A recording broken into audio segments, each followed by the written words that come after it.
कि वो लड़की जिसका आपने हवाला दिया कि जिसने बहादुरी के साथ खड़े होकर के इन नफरती लोगों का मुकाबला किया है, उस लड़की की हिम्मत और हौसले को सलाम करता हूँ। ये जितने इस तरह के ये हिंदुत्ववादी आतंकवादी है ना, ये सिर्फ और सिर्फ भीड़ और झुंड की शक्ल में कुत्तों की तरह आकर के भौंक करके जो है वो आपको नोचते हैं। हिम्मत के साथ जो है इन जालिमों का मुकाबला करना पड़ेगा। ये जितने भी तशद्दुद करने वाले अताताई हैं, आतंकी हैं, इनके सामने डट करके खड़ा होना पड़ेगा। नहीं तो जितना आप इनको रास्ता देते रहेंगे ये तो और बढ़ते रह जाएंगे कि सब पाकिस्तान ने करा, पाकिस्तान ने करा, पाकिस्तान ने करा। और पाकिस्तान की आड़ में हिंदुस्तान के मुसलमानों पर हमले किए जाते हैं, हिंदुस्तान के मुसलमानों के खिलाफ नफरत फैलाई जाती है, हिंदुस्तान के मुसलमानों को कटहरे में खड़ा किया जाता है। इसी पर तो राजनीति हो रही है ना कि इनोसेंट लोग मारे जाते हैं और फिर जो है इनका गेम प्लान शुरू हो जाता है। ये मुसलमानों को इस तरह से टारगेट करके ये लोग हिंदुत्ववादी राजनीति कर रहे हैं और ये समझ रहे हैं कि इस तरह से हम हिंदुत्ववादी राजनीति करके परमानेंट इस मुल्क की सत्ता पर जो है कब्जा कर लेंगे। कि ये कोशिश ये करेंगे कि किसी भी तरह से हालात ऐसे पैदा करके कि इमरजेंसी नाफिज की जाए और इमरजेंसी नाफिज करके फिर जो है वो या तो म्यांमार की तरह या इसराइल की तरह जैसे चाहे फिर वो मनमानी करें।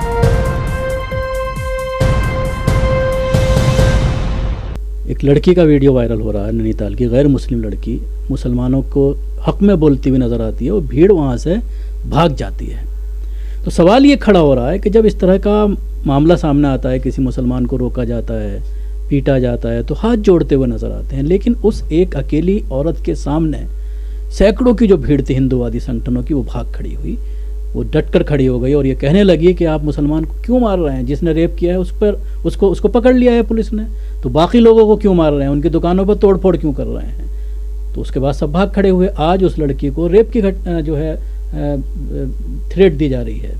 तो क्या कहना चाहेंगे कि एक लड़की के सामने सब भाग खड़े हुए और कई दफ़ा ये होता है कि 2-3 मुसलमान हैं और 5-6 लोग मिलकर के मार रहे हैं, लोग हाथ जोड़ रहे हैं उनके सामने। इस वाकई के 3 पहलू हैं, मैं तीनों पर बात करना चाहूँगा मुख्तसर से। पहले जो मैं बात कह रहा हूँ, मैं ये कह रहा हूँ कि एक मुसलमान ने एक हिंदू लड़की के साथ रेप किया, क्या होना चाहिए उसका कि पुलिस जो है पकड़ के उस आदमी को कानून के हवाले कर दे और जो कानूनी सज़ा उसकी होती है सख्त से सख्त वो दी जाए उसको। और उसको हिंदू और मुसलमान सारे लोगों को चाहिए कि उसको उसी नापसंदीदा नज़र से उसको मुजरिम की हैसियत से देखें। मुसलमान भी उसको मुजरिम की हैसियत से देखें, हिंदू भी देखें। लेकिन वहाँ क्या हुआ?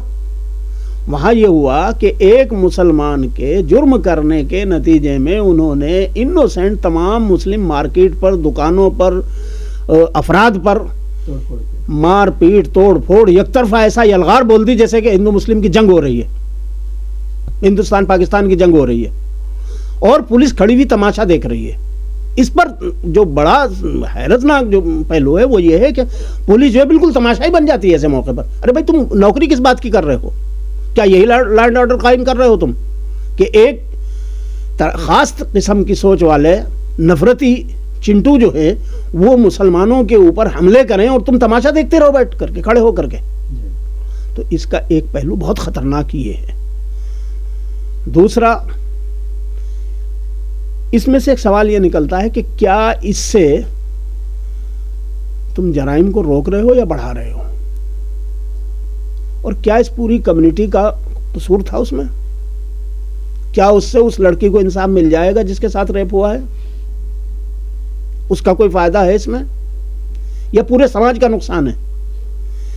दूसरी बात यह है कि वो लड़की जिसका आपने हवाला दिया कि जिसने बहादुरी के साथ खड़े होकर के इन नफरती लोगों का मुकाबला किया है, उस लड़की की हिम्मत और हौसले को सलाम करता हूं मैं।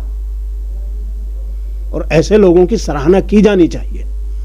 और मैं तो कब से कह रहा हूं कि अगर आप थोड़ा सा हिम्मत से काम लें, क्योंकि देखिए ये जितने इस तरह के ये हिंदुत्ववादी आतंकवादी है ना, ये सिर्फ और सिर्फ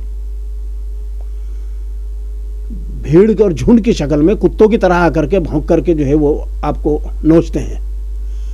अगर आप जरा सा डंडा लेकर के इनके ऊपर बरसा दीजिए तो इनकी पैंट गीली होंगी और ये भागते नजर आएंगे। वैसे ही उस लड़की अकेली थी, वो तो निहत्ती थी, उसने खड़े होकर के थोड़ा सा जम करके मुकाबला किया, सारे भाग गए और फिर पुलिस को भी मजबूरन जो है अपनी सफाई देनी पड़ी।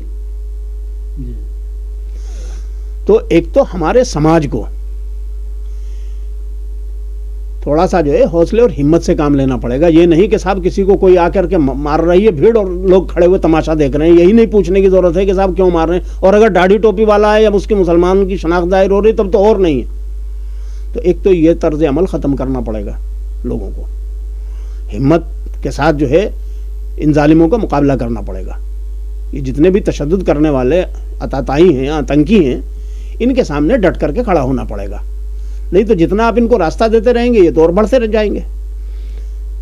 दूसरी बात यह है कि साहब इससे जो है एडमिनिस्ट्रेशन को और हुकूमत को आपको चिन्हित करना पड़ेगा कि वो क्या कर रहा है और उसके खिलाफ भी एक्शन लेना पड़ेगा।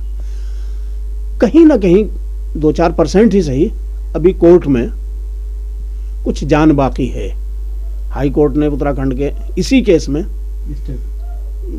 केस में न सिर्फ वो नोटिस खारिज कर दिए हैं जो बुलडोजर चलाने का वो कर रहे थे ड्रामा, और साथ में ही जो एसएसपी को भी झाड़ पिलाई है। लेकिन हाई कोर्ट के जजेस को भी चाहिए कि सिर्फ झाड़ पिलाने से काम नहीं चलेगा, बल्कि इस तरह के एसएसपी या डीएसपी या एसपी जो भी जहां हैं जिम्मेदार, उनको जो है वर्दी उतार करके जेल भी भेजना पड़ेगा। जब तक आप ये सख्त फैसला नहीं करेंगे उस वक्त तक जो है ये लोग अपने आकाओं की खुशनुदी हासिल करने के लिए और अपनी तरक्कियां हासिल करने के लिए इसी तरह से जुल्म को अपनी निगरानी में बढ़ाते रहेंगे और इनोसेंट लोगों को मरवाते रहेंगे। इसलिए इन पर एक्शन लेने की जरूरत है, चाहे वो आईपीएस हो, चाहे वो आईएएस हो, और चाहे वो एडमिनिस्ट्रेशन का दूसरा आदमी कोई भी जिम्मेदार ऑफिसर हो या वर्कर हो। अब्दुर्रहमान साहब, एक मामला सामने आया है 2-3 दिन से ये देखने में आ रहा है कि पाकिस्तानी झंडे लगाए जा रहे हैं मंदिरों में और कोशिश ये की जा रही है कि मुसलमानों को फंसाया जाए। वो तो इत्तेफाक से कई बार सीसीटीवी फुटेज आ रही है। बंगाल में ऐसा एक मामला सामने आया, 2 हिंदूवादी संगठन से ताल्लुक़ रखने वाले गिरफ्तार हुए। ऐसा ही पंजाब में सामने आया कि मंदिर पर पाकिस्तान का झंडा लगा गए, वहाँ पर सीसीटीवी चेक किया तो उसमें भी एक लड़का गिरफ्तार किया गया है, एक की तलाश की जा रही है। तो इससे कहीं ना कहीं देश में न सिर्फ नफ़रत का माहौल बल्कि खाना जंगी कराना चाहते हैं और मुसलमानों को इस तरह से फंसा करके फिर मीडिया हंगामा करती है कि मुसलमानों ने पाकिस्तान का झंडा फहराया, पाकिस्तान जिंदाबाद के नारे लगाए। भाई देखिए, मैं तो आपसे पहले ही कहा है, इससे पहले भी मैं बारहा कहता रहा हूँ कि देखिए बीजेपी आरएसएस की जो राजनीति है वो सारी साजिशी राजनीति है। पूरा जो है वो षड्यंत्र है। अक्षरधाम, जब मोदी गुजरात में चीफ मिनिस्टर थे, अक्षरधाम पे हमला हुआ था, क्या आज तक उसका आउटपुट कहीं से निकल के आया? जो 2 आदमी थे उनको मार दिया साहब, वो इनकाउंटर हो गया और उसके बाद कुछ पता चला कहाँ से आया था वो? कि साहब पाकिस्तान ने कराया, पाकिस्तान ने कराया, पाकिस्तान ने कराया। और पाकिस्तान की आड़ में हिंदुस्तान के मुसलमानों पर हमले किए जाते हैं, हिंदुस्तान के मुसलमानों के खिलाफ नफरत फैलाई जाती है, हिंदुस्तान के मुसलमानों को कटहरे में खड़ा किया जाता है। एक नफरती साजिश है और इसी नफरती साजिश पर जो है पूरी बीजेपी आरएसएस की सियासत टिकी हुई है। इसी तरह से ये फर्जी गेम करते हैं। मैंने कहा ना, आप जो है अक्षरधाम को ले लीजिए, आप जो है पुलवामा को ले लीजिए, आप जो है कहीं और को ले लीजिए, ये सारा क्या हो रहा है भाई? इसी पर तो राजनीति हो रही है ना कि इनोसेंट लोग मारे जाते हैं और फिर जो है इनका गेम प्लान शुरू हो जाता है। जगह जगह पर, बहुत पहले की बात है जब ये शुरू हुआ था, मेरे ख्याल से 2008 था या 2009 था, सबसे पहला एक गैंग पकड़ा गया। हालांकि उससे पहले भी कुछ इक्का दुक्का गैंग इस तरह के हैं, मेरे सामने है वो सारी चीज़ें, लेकिन एक बड़ा गैंग जो पकड़ा गया था खतौली से पकड़ा गया था, 10-12 लड़कों का। उस वक़्त हो क्या रहा था कि बसों में सफ़र करते थे या ट्रेनों में गैंग, और देखा कि बुर्के वाली कोई औरत है या तन्हा जो है किसी डब्बे में रेल के या किसी बस में 1-2 दाढ़ी वाला टोपी वाला है, उनके साथ जो है गालम गलोच करना, हल्की फुल्की जो है वो धक्का मुक्की करना और वो करना। तो इस तरह से जो है वो वारदातें बढ़ती चली जा रही थी और फिर उनको जो है मीडिया में हाईलाइट किया जाता था। इत्तेफाक से उस वक़्त प्रशासन ने शायद या शासन ने थोड़ी सख्ती दिखाई और वो एक आध गैंग पकड़ा गया। तो उसमें जो पुलिस ने उनसे तहकीकात की तो उसमें ये पता चला था, आप उठा के देख लीजिए वो फाइल है उस वक़्त की, एक वारदात के लिए उन लड़कों को 10,000 रुपये दिए जाते थे। कि तुम्हें ये करना है, और वो देने वाले यही विश्व हिंदू परिषद और आरएसएस और बीजेपी के लोग होते थे।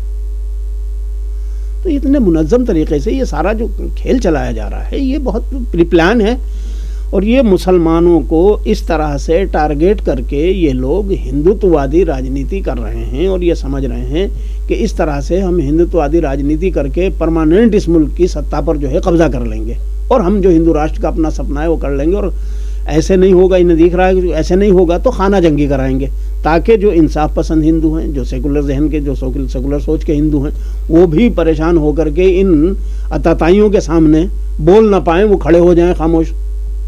तो उनको खामोश करके जो है फिर इनको जो है खाना जंगी में झोंकना है। तो ये सब करके ये एक साजिश है। अब इन साजिशों के ज़रिए से आप जो है इस मुल्क का सत्यानाश कर रहे हैं। तो आपने देख लिया कि 11 साल में कहाँ से कहाँ तक पहुँच गए।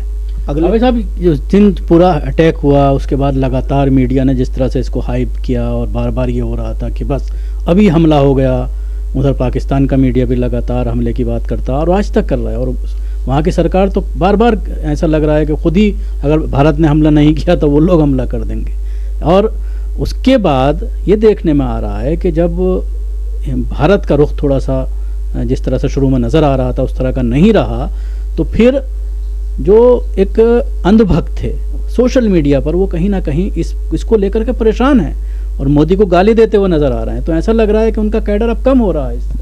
देखिए, नरेंद्र मोदी के सामने या नरेंद्र मोदी की सरकार के सामने एक बड़ा उस वक़्त जो है मसला था। इसी तरह पाकिस्तान गवर्नमेंट के सामने भी बड़ा मसला था। आपने देखा होगा कि वक्फ अमेंडमेंट एक्ट में जिस तरह से मोदी बिल्कुल हाशिए पर आ गए थे, और सुप्रीम कोर्ट में जाकर के भी जो लताड़ लगी थी, और जिस तरह से गवर्नमेंट को ये दिख गया था कि सुप्रीम कोर्ट से भी जो है तुम्हारे इस अताताई कानून पे और इस हिटलर शाही पर रोक लगने वाली है, तो फिर उन्हें बचने के लिए पहले से ही एक रास्ता बना लेना था। तो एक रास्ता बना लिया उन्होंने। तो इसी तरह पाकिस्तान को भी ज़रूरत थी, क्योंकि पाकिस्तान में तमाम पब्लिक जो है वो एक तरफा हो गई थी गाज़ा और फ़लस्तीन के नाम पर, कि गाज़ा में जो जुल्म हो रहा है वहाँ रात दिन हंगामे हो रहे थे, धरने मुजाहरे हो रहे थे, रात दिन जलसे जुलूस हो रहे थे कि तुम जो है गाज़ा वालों की मदद क्यों नहीं करते, गाज़ा वालों की मदद करो। उनको चूड़ियाँ पेश कर रहे थे लोग, जर्नल को भी, कि तुम जो है चूड़ियाँ पहन के बैठो, नहीं तो गाज़ा वालों की मदद क्यों नहीं करते। वहाँ बच्चे मारे जा रहे हैं, औरतें मारे जा रहे हैं, भूखे मारे जा रहे हैं, बमों से मारे जा रहे हैं।